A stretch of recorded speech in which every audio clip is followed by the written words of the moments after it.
Hello everybody, this is Toys R Us and welcome to another Transformers Facts Friday News Roundup. This is another perfect opportunity for me to keep you guys updated with things that are going on in the world of Transformers, and of course I'll let you know what's happening with this YouTube channel. First and foremost, I need to be super honest. I did pre-record this very late last night because this is the first thing I want to tell you about. I am on my way, or probably there by now to be fair, at the Transformers store in Battersea, ready for of course the Blokees event that's going to be kicking off on Friday. There's got some great deals on some of the new Blokees sets that are of course limited edition, and of course there's going to be a speed building competition and many other things going on in store, so there's going to be loads more footage of that on the channel anyway. And of course if you're in the vicinity and you want to pop down, please do, the more the merrier. So let's kick off with some news then. This is something I'm actually quite pleased about. So Marcelo Mater, I hope I've done that right, is going to be at Tfnation in the UK. Now, I think that's a pretty big coup, to be fair, because even as it says here, it says, if you own a Transformers toy, chances are you've seen his work, which of course we have.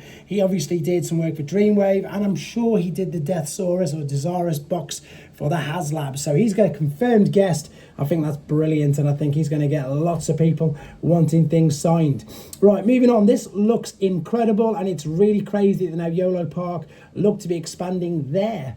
I suppose, or yeah, dipping their toe further into the into our franchise. They're going to go with IDW figures now. So this is of course their take on Tarn. So obviously they started off with movie figures. We saw obviously the Rise of the Beasts. Then they went on to Generation 1. They've done Megatron, Optimus and Starscream. They've gone back to doing their Rise of the Beasts figures, making them better. And of course they did the mini figures, but now it looks like, as I say, they are going into the DJD. And this is a stunning, stunning picture of Tarn. And if you want to see these images without the glare, head to TFW 2005. He's going to be 21 centimeters, or indeed to Yolopark's official website. So I think that looks incredible, to be honest. Right, this is we've now got it confirmed. When I first took a picture of it, we didn't have it at all. Transformers Compendium Volume 2, which is of course exactly what it sounds like. So it's collecting Transformers 45 to 80, Transformers the movie 1 to 3, and Transformers Generation 2, here we go, 1 to 12. So it's just like what we've got in the UK, the Hachette Part Works, but it is of course now printed by Skybound, and that is the cover for Compendium 2. That looks brilliant as well. Okay, moving on, funny enough, to Blokees, and these look incredible, guys. So this is, you may see them called Champion Class, you may see them called Classic Class. It's exactly the same, they're just changing the name. These are the new three they've got to offer. Now this is confusing me at the moment. I don't know if that's in one of them or between all three you build them up. I will find out of course later on, and indeed let you know. So because obviously Bumblebee had, one of them had Elita 1, one of them had Megatron.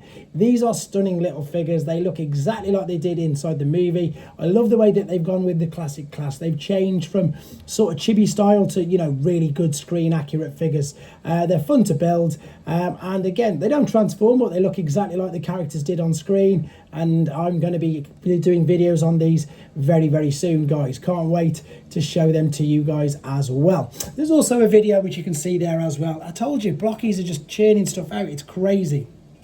Here's another one of my loves, absolute love, Ehobby stuff.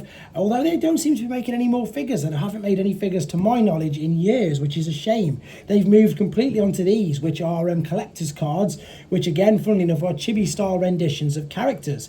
So this is wave 13, I think, and we're up to now Ehobby's own Cloud line. So I don't know much about the Cloud line, I've got to confess, but that is of course Cloud Megatron, Cloud Optimus Prime, Starscream and Brawn, and again some of the other main characters you can see there. These are just collector's cards. As I said, I wish they were figures, but they're not.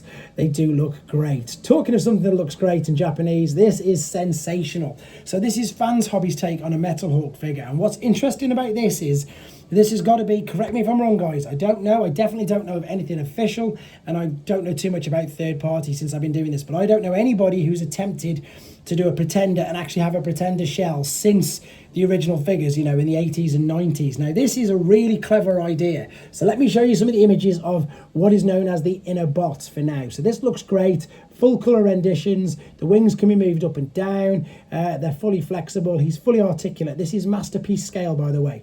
So if you don't know much about this, as I say, Fans Hobby make transforming figures, so because of that they can't call them by the proper name. Now they've just uploaded a video, and what they've got here is all of the pieces which make up the Pretender shell, and they're actually attaching it to the bot. You can see there, I suppose the best example to give you is if you have a look at his head, like so, and then by the time they put the shell on, That's what his head looks like. It's brilliant. It's basically just little parts that attach over all of the main bits to build him all the way up to give him the full Pretender look. It is genius, and if they do that with one, I guarantee we'll probably get a Pretender Starscream and everything else, because they'll just retool it. And it's very exciting because hopefully some other companies can pinch their idea, because it looks really, really good. Right guys, this is Show Z. This is where you can get your Blokees from as well, including the ones I've just shown you and all the Galaxy sets as well. Here's some of the normal pre-orders. There's the new MPG 17, which of course was officially revealed yesterday. You can get that from here. Doctor Wu's Devastator, Fans Toys Devastator, DNA upgrade kits, New Age figures, Magic Square figures, Fans Toys, Fans Hobby there. Funny enough, you're going to see in a second is the Metalhawk in question. We've just seen the Kang Toys Deluxe Insecticon from yesterday's video. There is so much on there apart from mainline Studioseries and Generations. So with regards to the channel, I've done a very quick video of me assembling the massive Metroplex figure. It's not the full review. I just thought I'll take the opportunity to do a bit of a time lapse, give it a bit of an intro. I'm going to put that up at some point today.